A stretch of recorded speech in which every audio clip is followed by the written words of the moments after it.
Hello, I'm Brian Dean with the Oklahoman and News OK, and I'm here today with Doug Sanderson, the Oklahoma County Election Board Secretary.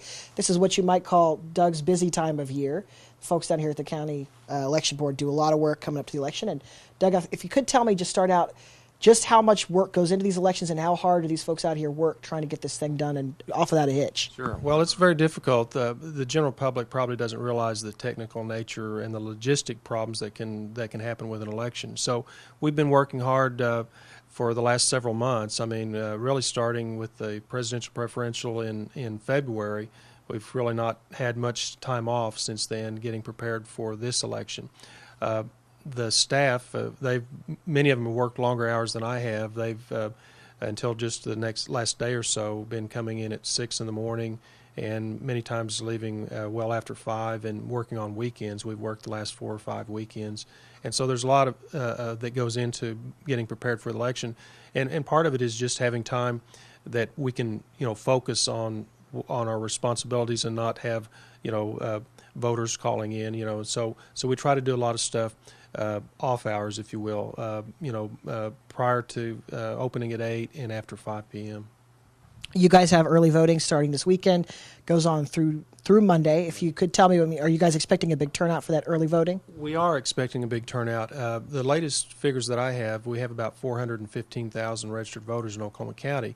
And so this is a polling place, if you will, that everyone, basically all 415,000, can attend and vote early. It starts on Friday, the 29th, 8 to 6 that day, again on Saturday from 8 to 1, and then again on Monday, the day before the election, from 8 to 6. And then obviously Tuesday is the big day, the big election day, and nationwide everyone's expecting a huge turnout. I'm wondering, do you think that's going to translate here in Oklahoma County as well? I think it will. 4 years ago, we had a 67% turnout in Oklahoma County, and I think we're going to be right around that range now. We have a few more registered voters, so percentage-wise, it may be slightly less, but I think total number of voters participating, it will probably be a record, at least for the foreseeable future.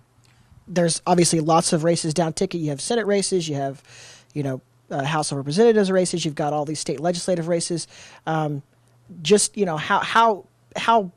much paper's involved, how much organization's involved to get all these things on a ballot, get all those ballots to the right folks, and get them all counted and done without having problems like we've seen in maybe some other states? Well, it's very difficult. In Oklahoma County alone, we have 44 different ballot styles, and that represents different combinations of jurisdictions within a precinct. Then in addition to that, we have 4 different special elections. Edmond, Midwest City, and Oklahoma City has a charter election, but they also have a council election as well. So when you combine all of those things together, it's pretty difficult logistically and just manpower-wise to conduct the election. All right, well, there you have it. We have Friday, Saturday, and Monday for early voting, and then Tuesday, 7 a.m., 7 p.m. for the polls. So everybody go out and cast your vote. Thank you very much.